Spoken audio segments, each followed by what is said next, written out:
जय हिंद। आज का वीडियो एक बहुत ही इम्पोर्टेंट टॉपिक पर है, नेम्स ऑफ कंपाउंड्स। हम सभी कभी न कभी इस बात पर जरूर फंसते हैं कि कंपाउंड्स के नाम कैसे तय होते हैं, नाम कैसे लिखे जाते हैं। जैसे कि बोर्ड में ये नाम आपको दिखाई दे रहे हैं, यहाँ पर सोडियम क्लोराइड, यहाँ पर क्यूपरस क्लोराइड, यहाँ पर क्यूपिक क्लोराइड। यहाँ पर सोडियम क्लोराइड सीधा है, यहाँ पर क्यूपरस है, वहां पर क्यूपरिक है। इसमें सोडियम नाइट्राइट है, इसमें सोडियम नाइट्रेट है, यहाँ पर पोटेशियम नाइट्रेट है। इसमें सोडियम कार्बोनेट है, इसमें सोडियम बाइकार्बोनेट है। तो ये सब नाम कैसे बने, ये सब नाम कैसे आए, आज इसी टॉपिक पर बातें करेंगे।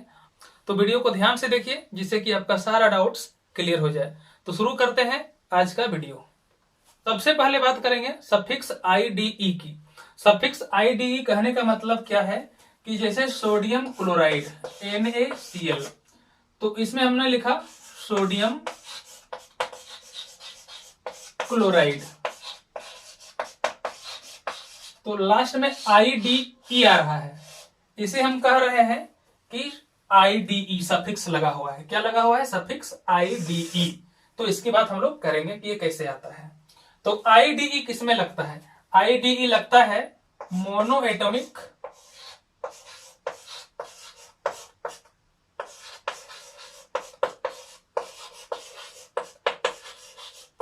एनायंस पर, मोनो एटॉमिक एनायंस पर लगता है।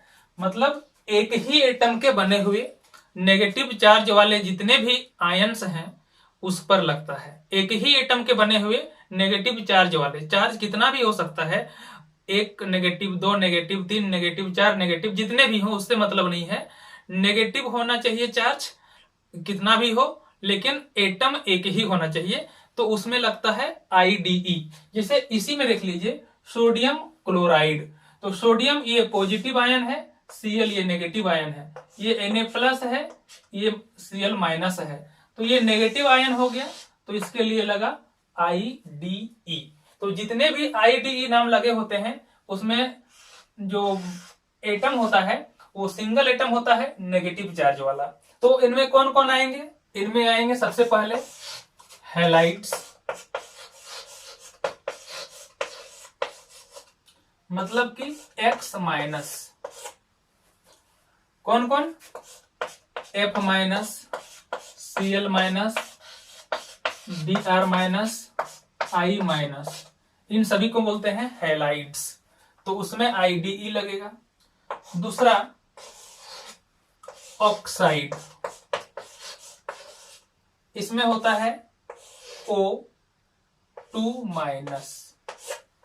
तीसरा है सल्फाइड, S2-। चौथा है फॉस्फाइड। ये सभी इंपॉर्टेंट एनायंस हैं, P3-। चौथा है नाइट्राइड, N3-। छठा है हाइड्राइड, H-।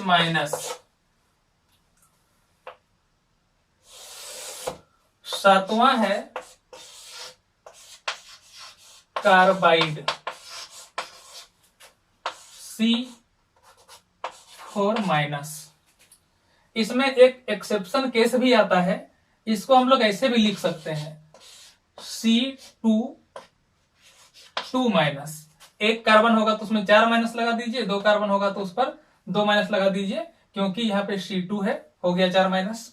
तो ये क्या है? ये मोनो एटॉमिक एनायंस है। मोनो एटॉमिक मतलब एक ही एटम के बने हुए हैं और इसमें माइनस चार्ज लगा है। जैसे हैलाइड जितने भी हैं सब एक एटम के बने हुए, FCl Br I। ऑक्सीजन ये ऑक्साइड है, ऑक्साइड में O2-, ये ऑक्साइड हो गया। अगला है सल्फाइड, ये S2- लगा हुआ है, सब सिंगल एटम के हैं, एक ही एटम के बने हुए हैं। तो ये जब भी कंपाउंड बनाएंगे तो उसके नाम के आगे IDE लगेगा। कैसे लगेगा देख लीजिए। जैसे कि आपका HCl,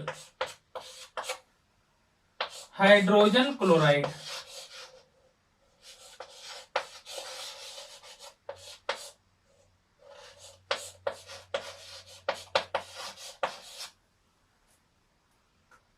हाइड्रोजन क्लोराइड। दूसरा है Mg की बात करें तो Mg में क्या होता है, 2 प्लस होता है, इसलिए Cl लगाना पड़ेगा। Cl में 1 माइनस होता है, 2 को लगा देंगे तो इसका नाम हो जाएगा magnesium chloride, magnesium chloride.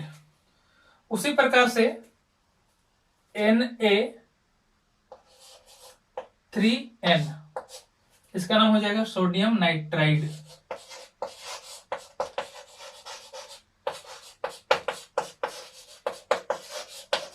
Nitride क्यों होगा, क्योंकि N 3 माइनस है तो N लगा है, इसमें 3 माइनस था, सोडियम ने बैलेंस किया, हो गया सोडियम नाइट्राइड। आई होप आपको यह समझ में आ गया होगा कि IDE किसमें लगता है। तो जितने भी कंपाउंड बनेंगे जिसमें सिंगल एटम माइनस चार्ज वाला होगा, नेगेटिव चार्ज वाला, तो उसको हम लोग क्या बोलेंगे, IDE लगाएंगे, उसके लास्ट में IDE लगा देना है। कंपाउंड्स के नाम जब भी लिखते हैं तो पॉजिटिव वाले को पहले लेफ्ट साइड में लिखते हैं और राइट साइड में लिखते हैं नेगेटिव वाले को। पहले पॉजिटिव का नाम लिखा जाता है तब नेगेटिव का नाम लिखा जाता है। सोडियम क्लोराइड जिसे लिखें NaCl का नाम, तो सोडियम क्यों पहले लिखें, क्योंकि पॉजिटिव है, सोडियम पॉजिटिव है और Cl नेगेटिव है, तो पहले पॉजिटिव का नाम लिखा जाता है फिर नेगेटिव का नाम लिखा जाता है। इस प्रकार से क्रम रहता है। तो IDE वाला आपको समझ में आ गया होगा। अब बात करते हैं अगले कंपाउंड्स की। अब ये कंपाउंड्स को देखिए, इसमें सोडियम सल्फाइट, इसमें सोडियम सल्फेट, इसमें सल्फाइट लगा हुआ है, इसमें सल्फेट लगा हुआ है, ऐसा क्यों, ITE ATE। तो सफिक्स ITE और ATE कब लगता है, इसमें 2 सफिक्स है, क्या क्या है, ITE है और ATE है। तो ये कब यूज होता है, तो ये होते हैं ऑक्सीजन के साथ पॉली एटॉमिक एनायन में। किसमें यूज होते हैं, पॉली एटॉमिक एनायंस में, पॉली एटॉमिक एनायंस में, मतलब एक से ज्यादा एटम के बने होते हैं और नेगेटिव चार्ज वाले होते हैं। जैसे इस केस में यहां पर क्या है, यहां पर है SO3 माइनस, तो ये पॉली एटॉमिक है और नेगेटिव चार्ज वाला है। यहां पर है SO4, ये 2 माइनस है, यहां पर SO4 2 माइनस, चार्ज कितना भी रहे, नेगेटिव चार्ज की बात हो रही है, कितना भी चार्ज रहे, 2 माइनस इसमें भी 2 माइनस इसमें भी है, लेकिन यहाँ पर SO3 है, यहाँ पर SO4 है। तो ये पॉली एटॉमिक एनायंस में यूज होते हैं। ITE तब यूज होता है जब ऑक्सीजन की संख्या कम हो, ATE तब यूज होता है जब ऑक्सीजन की संख्या अधिक हो। यहाँ पर 3 ऑक्सीजन है इसलिए ITE, यहाँ पर 4 ऑक्सीजन है इसलिए ATE। तो ये हो गया सल्फाइट, वो हो गया सल्फेट, सल्फाइट सल्फेट, सोडियम लगा हुआ है सोडियम सल्फाइट, सोडियम लगा हुआ है सोडियम सल्फेट। तो पॉली एटॉमिक एनायंस में जब ऑक्सीजन हो, जिसमें ऑक्सीजन होता है उसी की बात करते हैं, उसी केस में ITE और ATE होता है। तो पॉली एटॉमिक एनायंस में जब ऑक्सीजन रहे तो ऑक्सीजन की संख्या जिसमें कम हो उसको हम लोग लेते हैं ITE, जिस ऑक्सीजन की संख्या अधिक हो तो ATE। हाँ, एक चीज और गौर करने वाली बात है, जब ऑक्सीजन के साथ 2 ही तरह के कंपाउंड बनते हो तब यह शर्त लागू होती है। जब ऑक्सीजन के साथ 2 ही तरह के कंपाउंड बनते हो, जैसे सल्फेट सल्फेट, सल्फाइट सल्फेट, ये 2 ही ठो बनता है। और यदि 2 से ज्यादा कंपाउंड्स बन रहे हो तो ऐसी स्थिति में क्या करते हैं, बाद में चर्चा करेंगे, पहले इस सबको देख लेते हैं। तो कुछ उदाहरण ये हैं, जैसे नाइट्रोजन भी 2 तरह का कंपाउंड बनाता है, NO2 माइनस और NO3 माइनस। तो NO2 माइनस, ऑक्सीजन की संख्या कम है तो क्या बोलेंगे, नाइट्राइट, ITE लगा हुआ है। ऑक्सीजन की संख्या अधिक है, क्या बोलेंगे, नाइट्रेट, ATE लगा हुआ है। उसी प्रकार से फास्फोरस भी बनाता है 2 तरह के कंपाउंड, एक PO3 3 माइनस और PO4 3 माइनस। इसमें क्या बनता है, फॉस्फाइट, इसमें क्या बनता है, फॉस्फेट। उदाहरण देख लेते हैं इसको, अगर इसे कंपाउंड बनाएंगे कुछ लगा करके तो 1 माइनस है, 1 प्लस से इसको बैलेंस कर देंगे, आगे तरफ Na लगा देंगे सोडियम, तो ये प्लस हो गया, आगे लगा देंगे NO2। तो इसका नाम आप बता सकते हैं, जरूर बता सकते हैं, क्या नाम हो जाएगा, सोडियम नाइट्राइट, सोडियम नाइट्राइट। इसी प्रकार से अगर इसमें लगा दें NaNO3 तो आप आराम से नाम बता सकते हैं सोडियम नाइट्रेट, सोडियम नाइट्रेट। उसी प्रकार से अगर K लगा हुआ है KNO3 तो इसको क्या बोलेंगे? Potassium nitrate, potassium nitrate ATE लगेगा। क्यों? क्योंकि यहाँ पर ऑक्सीजन की संख्या अधिक है। अगर ऑक्सीजन की संख्या कम होती तो नाइट्राइट होता, सोडियम नाइट्राइट, सोडियम नाइट्रेट। उसी प्रकार से फॉस्फाइट, फॉस्फेट वाला भी कंपाउंड बन जाएगा। आप यहाँ पे PO3 इसको बैलेंस कर सकते हैं। तो इसको बैलेंस करेंगे कैसे? मान लीजिए हम लोग बैलेंस करते हैं कैल्शियम के साथ, तो कैल्शियम का कितना होता है? 2+ होता है। PO3 हम लोग यहाँ पे लिखेंगे तो कैसे बैलेंस होगा? कैल्शियम इसमें तो 3- है और इसमें होता है 2-। तो आपको यहाँ पे लगा देना पड़ेगा। अगर हम लोग 3 लगा देते हैं तो 3 दूना 6 और यहाँ पे 3 लगा हुआ, यहाँ पे 2 लगा देते हैं तो ये बैलेंस हो गया। और क्या बन गया? Calcium phosphite. इसका नाम हो गया कैल्शियम, कैल्शियम फॉस्फाइट। उसी प्रकार से अगर हम लोग इसमें फॉस्फेट में बैलेंस करें कैल्शियम से ही तो क्या लगाएंगे? Ca2 लगेगा और PO4 में यहाँ पे 3 लगेगा,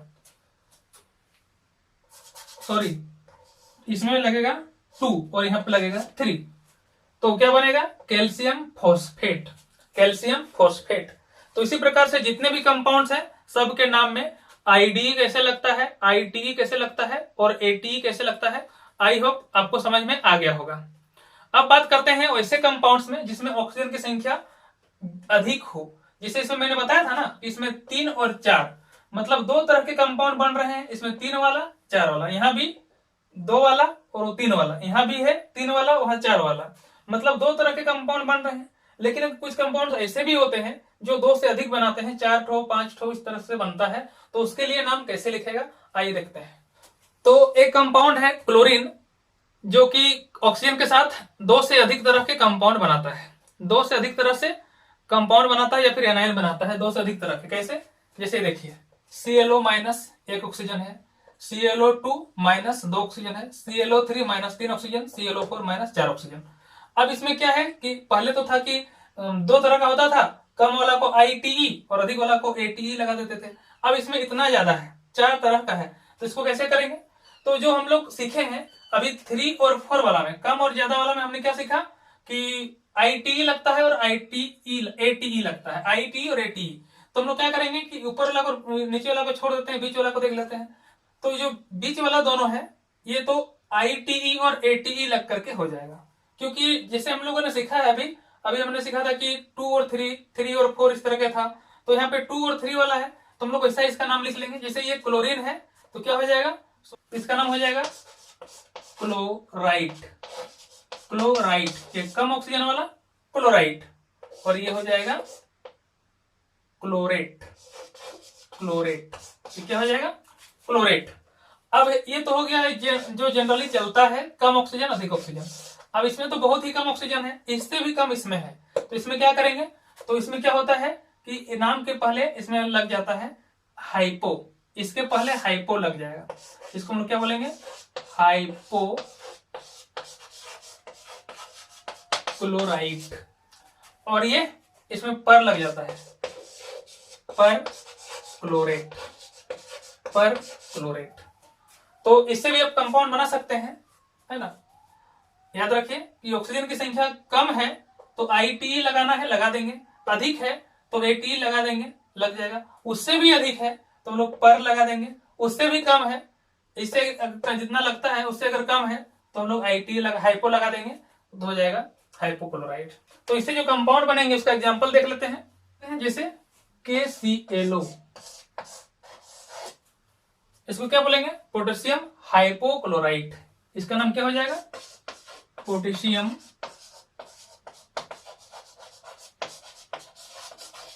हाइपोक्लोराइट।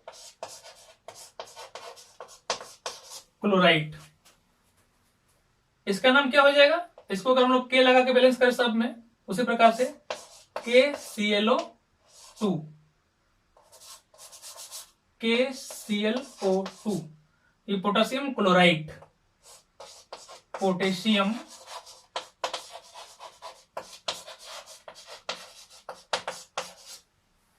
क्लोराइड, KClO3,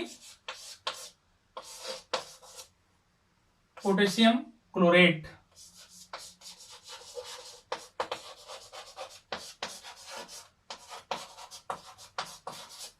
आप पोटेशियम की जगह दूसरा कुछ भी लगा सकते हैं प्लस चार्ज वाला, इसको बैलेंस करना है। जो सिंगल प्लस चार्ज वाला होगा, जैसे इसमें दूसरा लगा देते हैं, सोडियम लगा देते हैं NaClO4, इसका क्या नाम हो जाएगा, सोडियम पर क्लोरेट, सोडियम पर क्लोरेट। इस तरह से कंपाउंड्स के जो नाम होते हैं केमिस्ट्री में तय किए जाते हैं। IDE, ITE, ATE, हाइपो पर कैसे लगते हैं, आई होप आपको अच्छी तरह से समझ में आ गया होगा। तो कुछ कंपाउंड्स ऐसे होते हैं जिनमें अस लगा होता है और इक लगा होता है। आइए देखते हैं कैसे। इसमें देखिए फेरस क्लोराइड, क्यों आपको समझ में आ गया होगा, क्योंकि इसमें Cl है, मोनो एटॉमिक है, दो ठो लगा हुआ है, माइनस चार्ज वाला है, क्लोराइड हो गया। तो फेरस क्यों हुआ, यहां पर फेरिक क्यों हुआ, तो उसको समझते हैं। यहां पर देखा जाता है कि ऑक्सीडेशन स्टेट, जैसे दो तरह के कंपाउंड जब बनते हैं, आयरन यहाँ पे दो तरह के कंपाउंड बना रहा है, यहाँ पर एक कंपाउंड बना रहा है, यहाँ पर एक कंपाउंड बना रहा है क्लोरीन के साथ ही, लेकिन यहाँ पर क्या है, इसका चार्ज जो है वो 2 पॉजिटिव है, 2 प्लस है, यहाँ पर 3 प्लस है। तो जब कम रहता है, इसको बोलते हैं ऑक्सीडेशन स्टेट। तो जब ऑक्सीडेशन स्टेट कम रहेगा, जिसमें कम, उसमें अस लगाते हैं, तो इसका नाम क्या हो जाता है, Fe2 प्लस का नाम हो जाता है फेरस, इसका नाम हो गया फेरस। और Fe3 प्लस है यहाँ पर, तो इसका नाम है फेरिक। और क्लोरीन इसको बैलेंस किया हुआ है, इसलिए फेरस क्लोराइड, फेरिक क्लोराइड। और ये जो सिस्टम है नाम लिखने का, ये पुराना सिस्टम है। अब इसको जगह पे नया लिखा जाता है। क्या लिखा जाता है, जैसे अगर इसको बोलेंगे तो इसका नाम हो जाएगा आयरन 2 प्लस है, आयरन 2 क्लोराइड। आप इतना ये लिख दीजिए, ये न्यू पद्धति में ऐसे लिखा जाता है, नया सिस्टम ऐसे लिखा जाता है, आयरन 2 क्लोराइड। मतलब ऑक्सीडेशन स्टेट को ब्रैकेट में दिखाते हैं, 2 हो गया आयरन 2 क्लोराइड। इसमें क्या करना है, आयरन 3 क्लोराइड। ऐसा ही है, आयरन क्लोराइड ये भी है, आयरन क्लोराइड ये भी है, लेकिन ऑक्सीडेशन स्टेट को हमने दिखा दिया। यहाँ पर लिख दिया 2 क्योंकि 2 पॉजिटिव है, यहाँ पर लिख दिया 3 क्योंकि 3 पॉजिटिव है। तो iron chloride, iron 3 chloride, iron 2 chloride. FeCl2 ये आयरन 2 क्लोराइड है, FeCl3 ये आयरन 3 क्लोराइड है। इसी प्रकार से बहुत सारे एग्जांपल आप देख सकते हैं जिसमें अस और इक लगता है। आपको देखना है कि दो तरह का कंपाउंड बनना चाहिए, जिसमें एक में ऑक्सीडेशन स्टेट कम हो, दूसरे में अधिक हो। कम वाला में अस लगा देना है, अधिक वाला में इक लगा देना है। और भी एग्जांपल देख लेते हैं, जैसे कि अगर हम SnCl4 और एक होता है SnCl2 होता है। SnCl4, यहाँ पर SN मतलब स्टेनस, SN मतलब ये 3 का बात हो रहा है, तो इसका नाम क्या हो जाएगा, यहाँ पे ऑक्सीडेशन स्टेट इसका अधिक है, यहाँ पे 4 पॉजिटिव है, यहाँ पर 2 पॉजिटिव है, तो 4 पॉजिटिव मतलब अधिक हो गया, 2 पॉजिटिव मतलब कम हो गया, तो इसका नाम क्या हो जाएगा, अस्टेनस क्लोराइड। इसका नाम एस्टेनिक क्लोराइड। अस्टेनस क्यों, क्योंकि यहाँ पे ऑक्सीडेशन स्टेट कम है। अस्टेनिक क्यों, क्योंकि यहाँ पर ऑक्सीडेशन स्टेट अधिक है। इसी प्रकार से ये भी आपको समझ में आ गया होगा कि कहाँ पे अस लगता है, कहाँ पर इक लगता है, नाम ऐसा क्यों होता है। आप इस तरह के नाम बना करके देख सकते हैं, या फिर आपके बुक्स में होंगे, उसको देख करके आप समझ सकते हैं कि किस तरह से नाम लिखे जाते हैं। अब बात रह गया कि कुछ कुछ कंपाउंड्स में बाय लगता है, कुछ कुछ में डाई लगता है। तो बाय और डाई कहां पर लगता है देखते हैं। तो ये देखिए सोडियम कार्बोनेट, ये क्या रहा, सोडियम कार्बोनेट। ये कैसे बना है, CO3 2- से बना है। ये कार्बोनेट आयन हो गया, एनायन है, कार्बोनेट है। तो क्या होता है कि अगर इसमें से हम लोग अगर एक माइनस को हटा दें और यहाँ पर H लगा दें तो बाय लग जाता है। जैसे अगर हम लोग लिखें HCO3-, तो इसका नाम है बाई कार्बोनेट। क्या है, बाई कार्बोनेट। आपको याद होगा एक फॉर्मूला HCO3। इसको हम लोग क्या बोलते हैं? सोडियम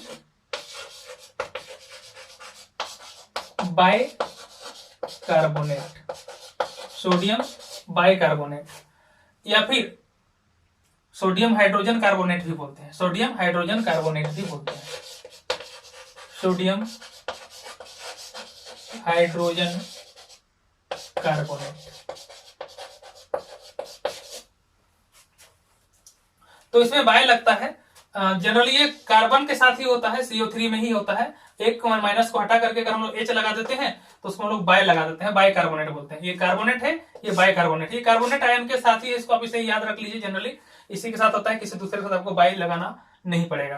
तो सोडियम कार्बोनेट, इसको आपको याद होगा, इसका एक दूसरा नाम भी है, प्रचलित नाम, इसको हम लोग क्या बोलते हैं? वॉशिंग सोडा, वॉशिंग सोडा, धोने का सोडा, वॉशिंग सोडा। और ये बेकिंग सोडा, खाने का सोडा, बेकिंग सोडा, NaHCO3, खाने का सोडा, या फिर सोडियम बाइकार्बोनेट खाने का सोडा होता है, और ये होता है वॉशिंग सोडा होता है। तो आपको समझ में आ गया होगा कि कहीं पर बाय कैसे लगता है। अब देखते हैं कि डाई कहां पे लगाना है, डाई कहां पे लगाना है। तो कार्बोनेट के साथ बाय लगाना है, उसमें अगर हम लोग एक माइनस को हटा करके हाइड्रोजन लगाते हैं तो बाइकार्बोनेट उसको बोलते हैं, आपने समझ लिया। ऐसा ही एक और कंपाउंड है जैसे कि PO4 3-। तो ये क्या है? फॉस्फेट है। क्या है? फॉस्फेट। ठीक है। अब इसमें क्या करना है कि इसमें हाइड्रोजन को 3- है, अब इसमें क्या करना है कि हाइड्रोजन को लगाना है इसमें। जैसे अगर हम लोग इसमें 2 हाइड्रोजन लगा दें, H2PO4-, तो ये क्या हो गया? Di hydrogen phosphate. फॉस्फेट है, 2 हाइड्रोजन लग गया, डाई हाइड्रोजन फॉस्फेट। ये हाइड्रोजन फॉस्फेट है तो 2 हाइड्रोजन, इसलिए डाई हाइड्रोजन फॉस्फेट। तो इसी तरह के और भी कंपाउंड्स होते हैं जिसमें डाई लगता है, और बाय तो कार्बोनेट के साथ लगता है। आपको समझ में आ गया होगा। तो आज का वीडियो ये कंपाउंड्स के नाम लिखने पर आधारित था। आई होप कि आपको अच्छे से समझ में आ गया होगा कि कंपाउंड्स के नाम इस प्रकार से क्यों होते हैं, कैसे बनते हैं। और आप कमेंट में बताएंगे कि ये सारे नाम आप लिख पाए कि नहीं लिख पाए, या फिर किसी में आपको कंफ्यूजन है। अगर आपको कंफ्यूजन है तो आप कमेंट करके हमसे क्वेश्चन पूछ सकते हैं, मैं आपको एक अलग से वीडियो बना करके आपके सारे कंफ्यूजन को दूर कर दूंगा। तो आज का वीडियो बस यहीं तक, मिलते हैं अगले वीडियो में। जय हिंद।